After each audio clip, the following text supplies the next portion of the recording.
하나님 말씀 마태복음 5장 말씀입니다. 마태복음 5장 38절로 42절 말씀.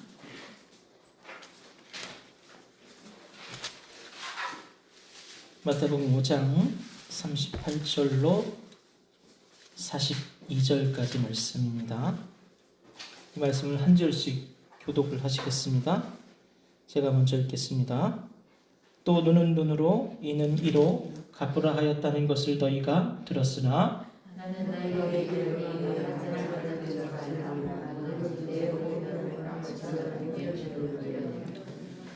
또 너를 고발하여 속옷을 가지고자 하는 자에게 겉옷까지도 가지게 하며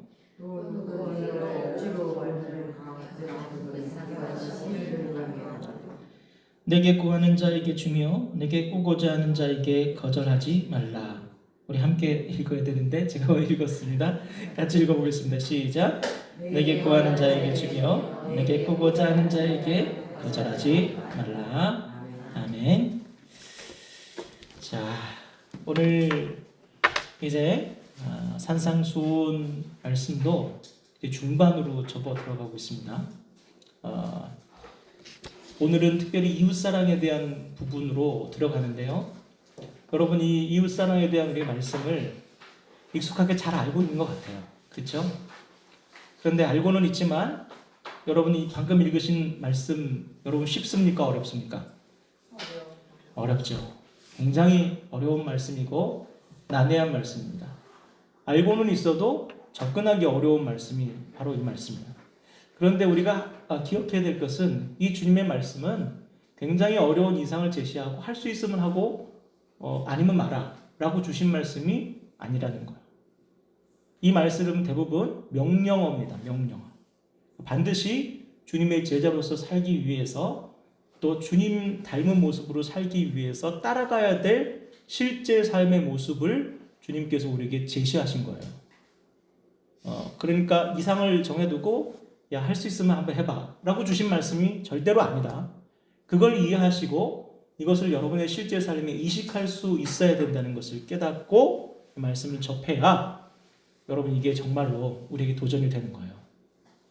멀리 두고 이거는 닿지 못할 까마득한 일이야. 목사님이나 할 수 있을까? 저도 못해요 지금. 그렇지만 이것이 분명 주님의 명령이라는 사실을 우리가 이해하고 말씀을 묵상해야 선명하게 말씀의 의미가 다가온다. 여러분 기억하시고 오늘 말씀을 각오하시고 들으셔야 됩니다. 여러분 그리고 이 시간에 응답하셔야 됩니다. 아셨죠? 또 실패하고 또 다음에 또 목사님 설교할 때 그때 또 그때 하지 그러지 마시고 오늘 여러분 이 말씀에 응답하셔야 될 것 같습니다. 넘어가면 못해요. 자, 오늘 본문 38절 말씀을 우리 한번 읽어볼까요? 이렇게 읽겠습니다. 38절 다 같이 읽겠습니다. 시작. 또 눈은 눈으로 이는 이로 갚으라 하였다는 것을 너희가 들었으나 이게 여러분 모세의 율법 아래에 나와 있어요. 출애굽기 21장 24절 또 레위기 24장 20절 또 신명기 19장 21절 말씀에 이 율법이 나와 있는데 이것을 동형법이라고 합니다. 그러니까 내가 눈을 상했으면 상대방의 눈을 상하게 하고 내가 이빨이 빠졌으면 상대방의 이빨을 상하게 하는 것 그대로 갚아주는 것을 동형법이라고 하거든요. 그런데 이 모세의 율법이 히브리인들만의 고유한 법이 아니라는 것을 먼저 우리가 이해하고 시작해야 됩니다. 이 법은요 탈리오의 법칙이라고 불리는 고대 근동의 모든 족속들이 부족들이 국가들이 사용하던 법칙이었어요. 공통적으로 당시에 그 이스라엘 사회 주변에 있는 모든 나라들이 다 공통적으로 지키던 법이었어요. 탈리오의 법칙이라고요. 그리고 이 탈리오의 법칙은 즉 동형법은 인류 최초의 성문법이라고 불리는 함무라비 법전에서 근거한 법조항입니다. 여러분 들어보셨죠? 함무라비 법전. 이 함무라비 법전은 바벨론 문명이 인류에게 남긴 가장 위대한 유산 중에 하나다 그렇게 역사가들이 얘기하고 있어요. 기원전 1800년경에 함무라비 왕으로 인해서 편찬된 법인데요. 길이 8피트의 높이, 그러니까 2.5m 정도 되는 돌기둥에, 거대한 돌기둥에 거기에 법률들이 적혀 있어요. 이렇게 파여져 있어요. 새겨져 있어요. 지금까지 현존합니다. 4000년이 지났는데도 여전히 남아있어요. 그런데 이걸 자세히 살펴보면 결코 평등한 법체계가 아닙니다. 여기에는 눈에는 눈으로, 이에는 이로 했는데 자세히 살펴보면 평등한 법체계가 아니에요. 왜냐하면 당시에 이 함무라비 왕이 있을 때 세 계층이 있었습니다. 첫째 계층은 사제 계층이 있었고, 그리고 둘째는 귀족 계층이 있었고, 셋째가 일반 백성들과 노예 계층이 있었어요. 그래서 이 법은 차등 적용이 됐습니다. 그래서 동일 계층 내에서만 평등하고 귀족과 이 하층민 사이에는 눈에는 이, 눈에는 눈, 이에는 이, 이게 안 됐어요. 예를 들어서 사제나 귀족이 하위 계층을 상하게 했을 때는 가벼운 보상을 하면 됐습니다. 돈 몇 푼 던져주면 돼요. 그리고 하위 계층이 상위 계층을 상하게 했을 때는 어떻게 될까요? 아주 죽어요. 엄중한 형벌을 받습니다. 바로 이 내용들이 모세율법에는 빠져 있죠. 왜요? 기본적으로 이스라엘 사회는 어떤 사회죠? 평등 사회예요.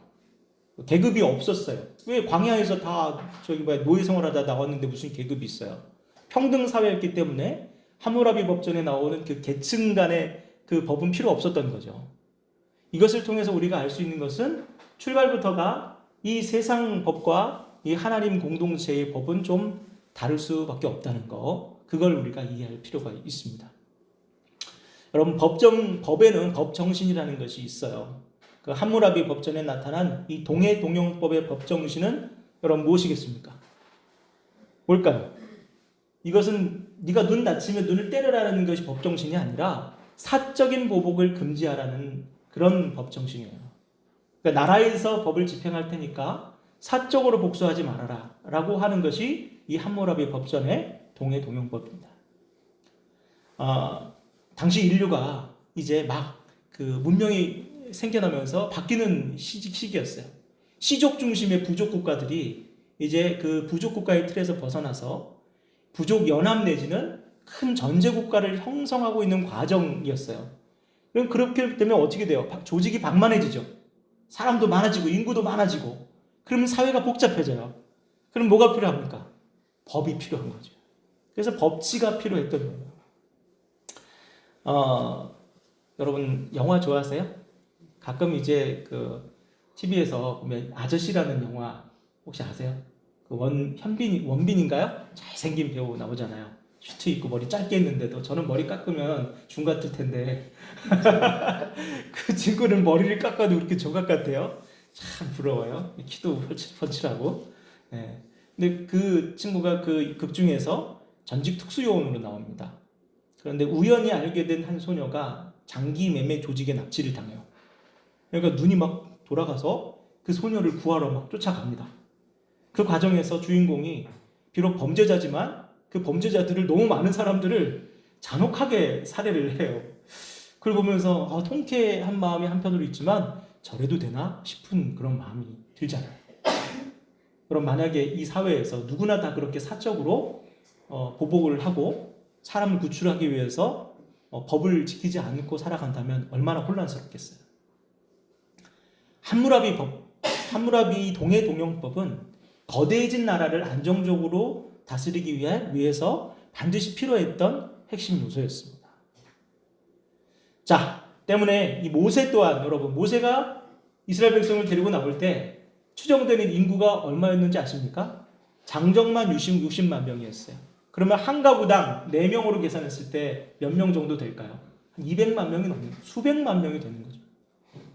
그렇게 불어난 이스라엘 사회를 효율적으로 다스리기 위해서 여러분 필요한 것들이 법이었는데, 하나님께서 계명 몇 개 주셨어요? 10개 주셨잖아요.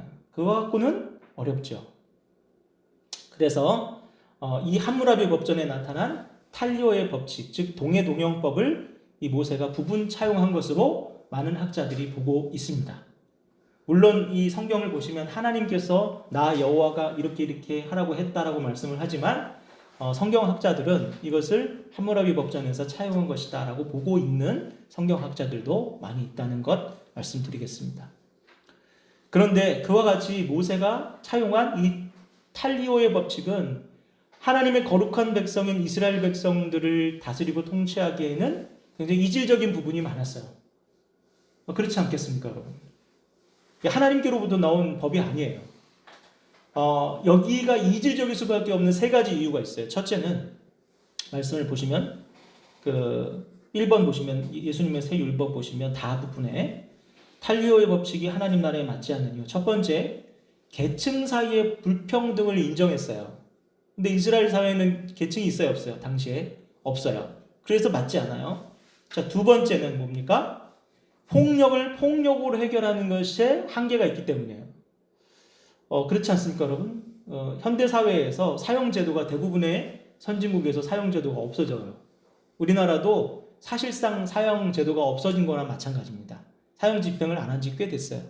왜 그렇습니까, 여러분? 이 사형으로는 범죄를 줄일 수 없다는 것이 통계적으로 나와 있기 때문이에요. 중국 사회에서는 아직도 사형제도가 있습니다. 그래서 마약을 했다거나 그러면 막 서슴없이 죽여요. 그런데 그렇다고 해서 범죄가 없어집니까? 아니에요. 그래서 폭력을 해결하는 한계, 그것은 하나님 나라와 어울리지 않는다. 또 마지막으로는 하나님의 나라, 즉 제사장 나라의 법 정신인 사랑과 용서에 부합하지 않는 법체계이기 때문에 이것이 처음부터 계속해서 이질적으로 그 안에 남아있는 거예요. 자, 쉽게 말하면 탈리오의 법칙은 사람이 다스린 나라에는 어느 정도 통용될 수 있겠지만 하나님이 다스리는 나라의 가치와는 맞지 않아요. 이는 마치 공산주의 사회에서 우리는 자유를 기조로 통치를 하겠다 라고 하는 거하고 똑같아요. 김정은이 우리는 자유로 하겠다. 말이 안 되잖아요. 그러한 부작용으로 당시 하나님의 나라인 이스라엘 공동체는 심각한 왜곡과 변질을 겪었어요. 그러니까 안 맞는 걸 입다 보니까 그게 계속해서 두고두고 문제가 생기는 거예요. 일례로 여러분, 제사장, 바리새인, 서기관과 같은 사제 및 귀족 그룹이 그 범죄나 일탈에 대해서 유대 사회가 굉장히 관대하게 율법을 적용합니다. 그렇지 않아요? 막 빠져나가요. 이 법꾸라지들. 그런데 하층민이나 여성이나 노예 계급 등은 어때요? 아주 엄하게 다스립니다. 막 돌 그 자리에서 던져서 죽이고. 법 적용이 공평치 않다는 거예요.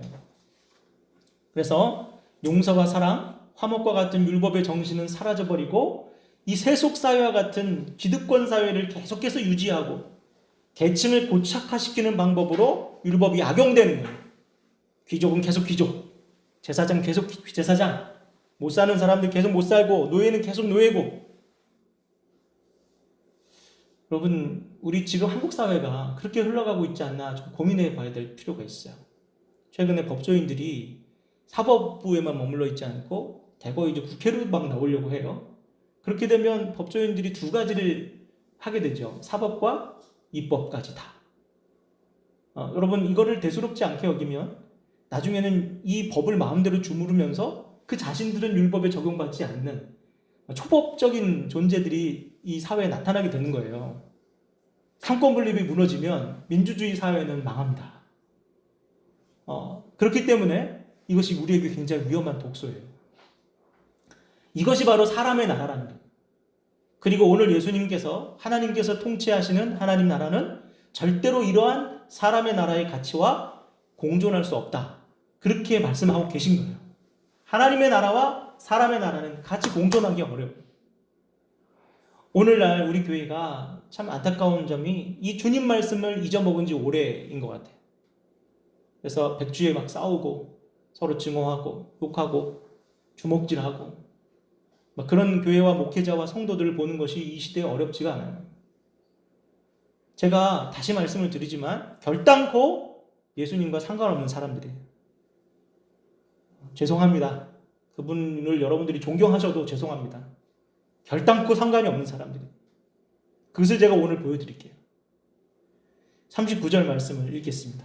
39절 말씀 함께 읽겠습니다. 시작. 나는 너희에게 이르노니 악한 자를 대적하지 말라. 누구든지 내 오른편 뺨을 치거든 왼편도 돌려 대며. 아멘. 진짜요? 아멘. 진짜요? 되실 거예요? 이 말씀을요, 원문에 가깝게 다시 번역을 하면, 그 악한 자에게 대적하지 말라. 오히려 누구든지 너의 오른뺨을 때리면 너는 그 다른 쪽까지도 그에게 돌려대라. 이런 뜻이에요. 유대인들 사회에서도 손으로 이렇게 얼굴을 때리는 것은 굉장히 모욕적인 일이라고 해요. 특히나 유대인들은 상대방에게 더 심한 모멸감을 주기 위해서 오른쪽 뺨을 때릴 때 우리는 보통 어떻게 때려요? 왼손으로 오른쪽 뺨을 이렇게 찰싹 때리죠. 그런데 유대인들은 어떻게 때렸냐면 오른손으로 손등을 해서 이렇게 때립니다. 이게 유대인들이 뺨 때리는 방법이에요. 아주 기분이 나빠요. 엄청 기분 나쁘대요. 오래전 모세 시대에 이식된 그 탈료의 법칙에 의하면 오른쪽 뺨을 맞은 사람 또한 상대방의 오른쪽 뺨을 쫙 때릴 자격이 있는 거예요. 그런데 예수님께서 뭐라고 여기서 말씀하고 계시냐고요. 왼편도 마저 돌려대라. 그럼 이제 왼쪽 손등으로 이렇게 맞겠죠? 이렇게. 여러분, 이게 무슨 뜻입니까? 보복할 생각을 아예 하지 말라는 뜻이에요. 보복을 포기하라는 말씀이에요. 가능하겠습니까? 여러분, 지금? 현대인인 우리는요, 상대방의 이유 없는 폭력이나 가해에 침묵하거나 대응하지 않는 것은 무책임하고 무기력한 것이라고 얘기해요. 저는 타당하다고 봐요. 현대인으로서. 그리고 고대 사회에서는 더더욱 그렇습니다. 고대 사회에는 지금보다 훨씬 법보다 주먹이 먼저였어요. 칼이 먼저였어요. 그런데 그 고대 사회에다가 대고 예수님께서 뭐라고 하셔요? 맞대응을 포기해라고 하는 거예요. 이것은 굉장히 위험한 발언입니다. 예수님의 발언. 성도 여러분, 예수님께서 과연 그 사실을 모르셨겠습니까? 너무 예수님이 이상적이고 너무 현실을 잘 모르셔서 그래서 아름답지만 현실성이 없는 말씀을 우리에게 요구하고 계시는 거냐? 너무 고매하셔서 주님은 그렇게 하셔도 우리는 좀 무리잖아요. 예수님께서는 남이 때리거나 욕하거나 가해를 해도 좋은 게 좋은 거니까 무기력하게 그냥 당해줘라. 그렇게 초식동물로 살아라. 그렇게 말씀하시는 것이 아니라는 사실을 여러분 분명히 알아야 돼요. 호구되라는 소리 아니에요. 주님은 지금 왼뺨을 대라는 얘기를 하시는 것이 아니라 하나님 나라가 어떤 방식으로 우리 세상에 임하는가를 말씀해주고 계신 거예요. 그러니까 관점을 달리해야 돼요. 이거 맞으면 여기 막 대라 자동적으로 이 기계적인 말씀을 하신 게 아니라 우리 안에 하나님 나라가 어떻게 이루어지는지 그 과정을 보여주시는 거예요. 성도 여러분, 우리 중에 누가 예수님이 대제사장들과 장로들에 의해서 모욕당하시고 뺨 맞고 채찍질 당하고 십자가에 못 박힐 때까지 저항하지 않으셨다고 우리 주님 현실을 너무 몰라 자꾸 당해지면 호구되는데 그렇게 할 사람이 누가 있습니까? 우리 중 누가 스데반이 돌에 맞아서 순교하는 모습을 보고 왜 저렇게 극렬스러운 유대인들 앞에 혼자가 있어? 제자들하고 같이 가지. 칼도 좀 들고 있지. 그렇게 말할 사람이 누가 있냐고. 창끝이라는 영화가 있습니다. 여러분 혹시 보셨는지 모르겠어요. 1956년 에콰도르 정글에 사는 와우다니 부족에게 선교를 하러 갔다가 그 부족들에게 잔인하게 살해당한 그 짐 엘리엇이라는 선교사님과 5명의 선교사님 이야기를 다룬 영화가 창끝이에요. 제가 나중에 한번 보여드릴게요. 이 선교사들이 와우다니 부족과 접촉을 하려고 했어요. 그런데 외부인을 극도로 경계하는 그 풍습이 있었던 와우다니 부족이 끝내 이 선교사님들을 창끝으로 살해하고 맙니다. 그런데 그 선교사님들이 살해당하는 당시에 선교사님들의 품에 뭐가 있었는지 아십니까? 총이 있었어요. 총이. 선교사님들이요, 그 시퍼런 창날이 자신들의 몸을 막 찔러대고 있는데도 끝까지 총을 꺼내지 않았어요. 뽑지 않았어요. 훗날 그들을 살해한 와우다니 부족이 그들이 소지한 총의 사용법에 대해서 알게 됐어요. 그리고 선교사들이 자신들을 언제든지 죽일 수 있음에도 불구하고 스스로 죽음을 택한 그 상황을 깨닫게 됐습니다. 그리고 충격을 받아요. 그 사람들이 왜 그랬을까? 그리고 그 부족의 놀라운 변화가 생겨납니다. 성도 여러분, 이것이 하나님 나라가 이 땅에 이루어지는 과정이라는 거예요. 힘이 없어서 맞는 게 아니라 왜 보복을 단호히 거부하는지 그 이유가 분명해야 되는 거예요. 그것은 오직 하나님 나라 때문인 거예요. 선교사들이 만약 품에 있는 총을 뽑아서 쏘면 자신들의 목숨은 구할 수 있었겠지만 그 땅에 하나님 나라는 사라져버린다는 거예요. 그래서 못 뽑았던 거예요. 안 뽑았던 거예요. 이것이 여러분 예수님께서 말씀하신 왼쪽 뺨을 대라는 말씀의 의미입니다. 자, 이제 이어서 우리 40절에서 42절 말씀을 함께 읽어보도록 할게요. 함께 읽겠습니다. 또 너를 고발하여 속옷을 가지고자 하는 자에게 겉옷까지도 가지게 하며 또 누구든지 너로 억지로 우리를 가게 하거든 그 사람과 심리를 동행하고 내게 구하는 자에게 주며 내게 꾸고자 하는 자에게 거절하지 말라. 아멘. 요즘 사람들이 흔히 하는 말 중에 호의가 계속되면 뭔 줄 알아요? 권리인 줄 알다고. 많이 경험하셨죠? 교회 다니는 사람들이 많이 경험해요. 이 말에는 친절을 베풀었던 사람들의 아픈 경험담이 담겨 있는 말입니다. 한 번도 친절을, 호의를 베풀어 보지 않은 사람은 이런 말을 하질 않죠. 왜? 당해보지 않았습니까? 교회 다니는 사람들만큼 또 이 목회자들만큼 이런 일을 잘 당하는 사람이 있겠습니까, 여러분? 많이 당하셨잖아요. 어디 교회 권사님이래. 그러니까 한번 이렇게 해보자.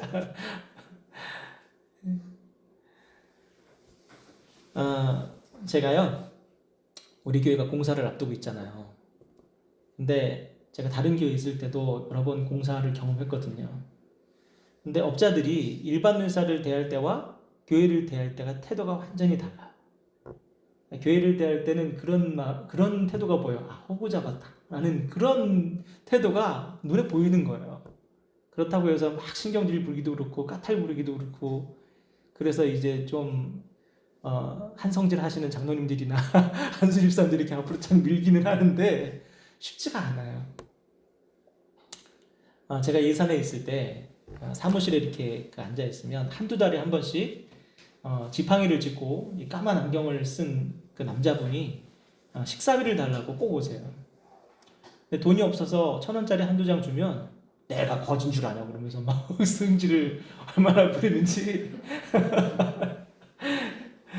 근데 어느 날도 사무 보는 집사님이 그분한테 이렇게 오시니까 5,000원짜리 한 장을 드렸어요. 그런데도 투덜거리면서 주차장 내가 그지나 그러면서 막 이거 갖고 뭘 밥 먹는다 그러면서 막 주차장 쪽으로 가는 거예요. 이 집사님이 하도 화가 나니까 한번 쫓아가 봤대요. 근데 쫓아갔는데 주차장 쪽으로 가더니 웬 고급 승용차 앞에서 키를 꺼내더니 삑 하는 거예요. 트렁크가 딱 열리는 거예요. 그걸 보고 충격받았어요. 근데 거기다가 더 충격받은 건 지팡이를 거기다 딱 집어넣더래요. 그리고 딱 닫더니 멀쩡한 걸음으로 걸어서 문을 딱 열고 딱 차를 타더래요. 그걸 보고 집사님이 하도 어이가 없어서 아니 차도 있고 선생님 다리도 멀쩡하시면서 어떻게 그러시냐고 그랬더니 왜? 나는 차도 못 타고 다녀? 그러더라고요. 야 진짜 그렇더라니까요 세상에. 이런 위험성에도 불구하고 이렇게 사람들의 선한 의지를 악용하는 사람들이 많이 있음에도 불구하고 예수님께서 그 사실을 모르지 않으신다는 거예요. 알고 말씀하신 거예요. 그러한 인간에게 배신당하고 마침내 죽기까지 하셨잖아요.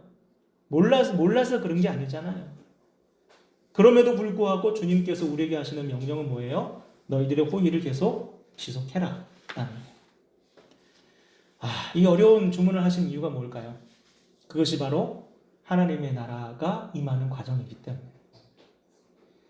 40절 말씀을 보면 그런 말씀이 있어요. 너를 송사하여 속옷을 가지고 하자 하는 자에게 뭐까지 줘라? 겉옷까지 줘라. 이것은 뭐 내 아내 거를 주고 또 겉옷을 벗어주는 단순한 그런 의미가 아니에요. 속옷은 키톤이라고 하는데 소매가 달린 그 맨살 위에 걸치는 옷을 말하니까 살에 붙는 안에 있는 옷이에요. 유대인들에게 이 속옷을 달라는 것은 벌거벗고 다니라는 얘기하고 똑같은 얘기입니다. 그러니까 굉장히 억지스러운 요구를 바로 속옷을 위한 송사로 표현하신 거예요. 엄청나게 억지스러운 요구라는 거예요. 그러니까 예수님께서 이 세상이 얼마나 험한지를 모르셔서 하시는 말씀이 아니라 너희를 향한 갖은 악의와 꼼수와 탐욕스러운 그 행위에 대해서도 과감하게 너희 권리를 던져보고 더 나아가서 상대방의 탐욕을 넘어서는 호의를 공격적으로 베풀라는 말씀. 여기서 겉옷까지 내주라는 말이 있잖아요. 여러분이 겉옷이 뭔지 아십니까? 유대인들에게? 이거는 유대인들에게 굉장히 충격적인 말씀이셨어요. 왜냐하면 유대인들에게 이 겉옷은 생존과 관련된 물품이거든요. 그래서 구약의 율법에는 이웃의 겉옷을 전당 잡거든 해가 지기 전까지 겉옷을 돌려줘라. 그런 얘기가 있어요. 왜 그래요? 그 겉옷이 없으면 얼어 죽어요. 얼어 죽어요. 단벌밖에 없으면 얼어 죽는다. 겉옷이 이불 대용으로 생존을 위한 필수품인데 그야말로 적당히 해먹으려는 상대한테 속옷만 그냥 어떻게 해먹으려는 상대한테 목숨까지 내어주라는 그런 얘기잖아요. 여러분이 만약에 속옷을 빼앗으려고 하는 사람이라면 이렇게 겉옷까지 던져주는 사람에 대해서 어떤 생각이 들겠어요? 저 미쳤나? 저 왜 저러지? 라는 생각 들지 않겠어요? 난 요것만 해먹고 가려고 그랬는데 왜 저렇게 하지? 자기가 원한 만큼 얻은 사람은요 그냥 저 바보 같은 것들 하면 지나가요. 근데 과하게 오잖아요. 그러면 겉옷을 받아쥐고 질문을 할 거라고요. 얘들 왜 이렇게까지 하는데? 도대체 나한테 원하는 게 뭔데? 무슨 꿍꿍이야? 억지로 오리를 가자고 하니 심리를 동행해주고 갚을 생각이 없다는 거 뻔히 알면서 돈을 꿔달라는데 흔쾌히 빌려주고 잘 가라고 하고 이자도 없다고 하고 도대체 당신들 나한테 뭘 원하는 거예요? 왜 이러는 건데? 미쳤어? 무슨 꿍꿍이야? 바로 그때 사도 베드로는 이와 같은 세상의 질문에 대해서 성도인 너희는 대답할 것을 준비하라고 얘기하고 있어요. 뭐라고? 베드로전서 3장 15절 말씀을 함께 보겠습니다. 베드로전서 3장 15절 다 함께 읽겠습니다. 시작. 너희 마음에 그리스도를 주로 삼아 거룩하게 하고 너희 속에 있는 소망에 관한 이유를 묻는 자에게는 대답할 것을 항상 준비하되 온유와 부요하고. 아멘. 너희 속에 있는 소망에 관한 이유를 묻는 자에게 대답할 것을 준비하라. 바로 그 질문이 아까 왜? 도대체 너희들 왜 그러는데? 왜 이렇게까지 하는 건데? 무슨 꿍꿍인데? 에 대한 대답을 준비하라는 거예요. 여러분 왜 성도가 왼쪽 뺨을 내밀 수 있는지를 아십니까? 그것은 성도의 소망의 이유가 내 자존심을 세우는 데 있지 않기 때문이에요. 왜 성도가 속옷뿐만 아니라 겉옷까지 내줄 수 있는 줄 아십니까? 그것은 성도의 소망이 소유에 있지 않기 때문이에요. 왜 성도가 오리를 걸어달라는 부당한 수고를 그 요구에 심리로 응할 수 있는가? 성도의 소망이 안락함에 있지 않기 때문이에요. 성도의 소망이 어디에 있어? 어디에 있기 때문일까요? 성도의 소망의 이유가 무엇일까요? 도대체 너희들 왜 그렇게 사는데? 나한테 원하는 것이 뭔데? 라고 말할 때 할 수 있는 우리 성도의 참 대답은 무엇입니까? 예수 그리스도와 그분의 하나님 나라 때문입니다. 여러분, 이렇게 전도는 예수 믿으시면 천국 가요 라고 먼저 얘기하는 게 전도가 아니에요. 이렇게 너희들 도대체 나한테 뭘 원하는 거야 라는 얘기가 나올 때 이제 가르쳐 줄까? 라고 하는 게 전도예요. 우린 거꾸로 해요. 항상 입으로 하죠. 예수 믿고 천국 가세요. 그게 뭔데?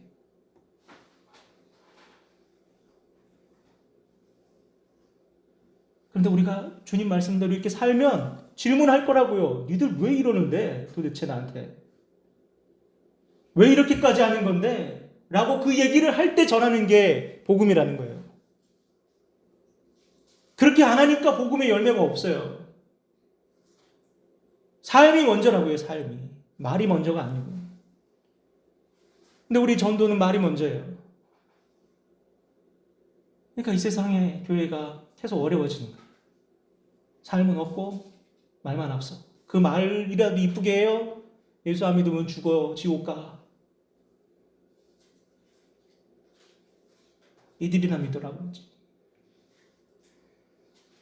여러분, 오늘 예수님께서 말씀하신 이 오른쪽 뺨, 왼쪽 뺨, 겉옷과 속옷 이야기, 이제 왜 나왔는지 이해하시겠습니까?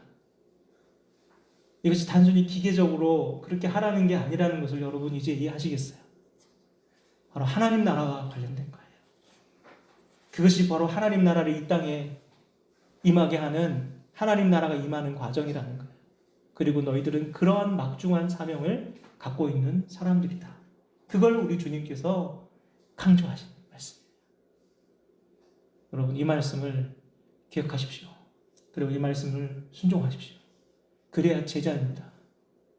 이런 행함이 없이 백날 백주에 떠들어봐야 아무 소용없습니다.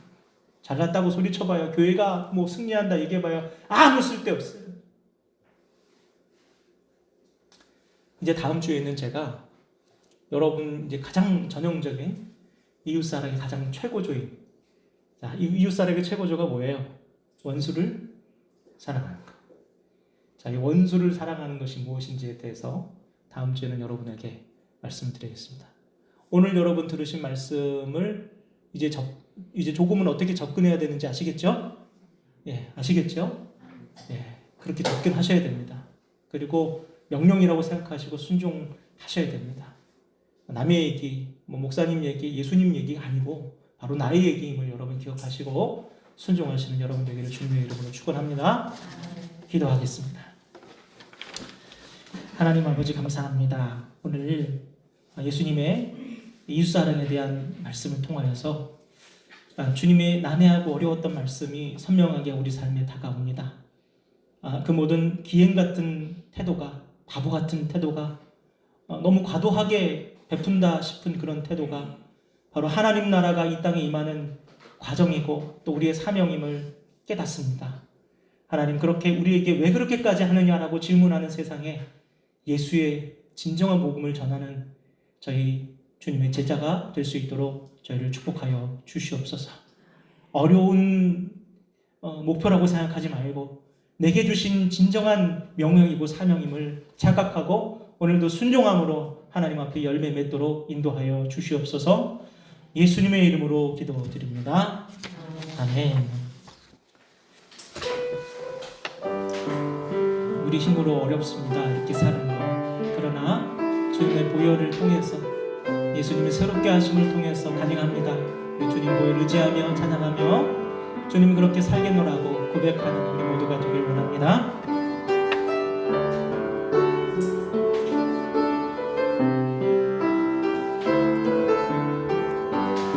보혈을 지나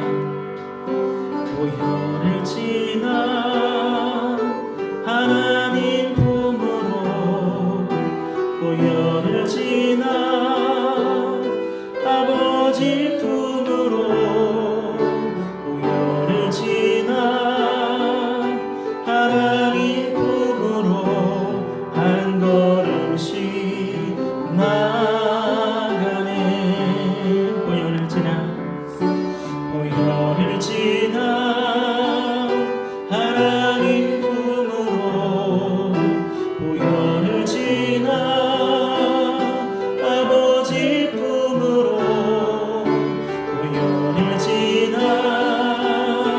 하나님 품으로 한 걸음씩 나가네. 존귀한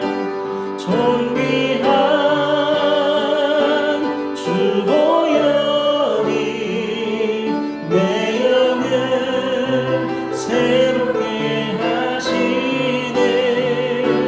존귀한 주보혈이 내 영을 새롭게 하네. 존귀한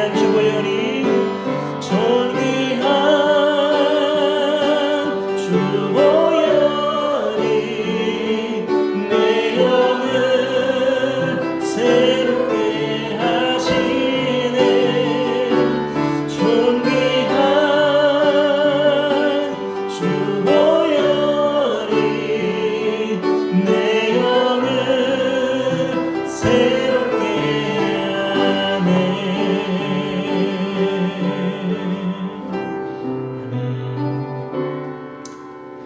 우리 주기도문으로 모든 순서를 마치겠습니다. 하늘에 계신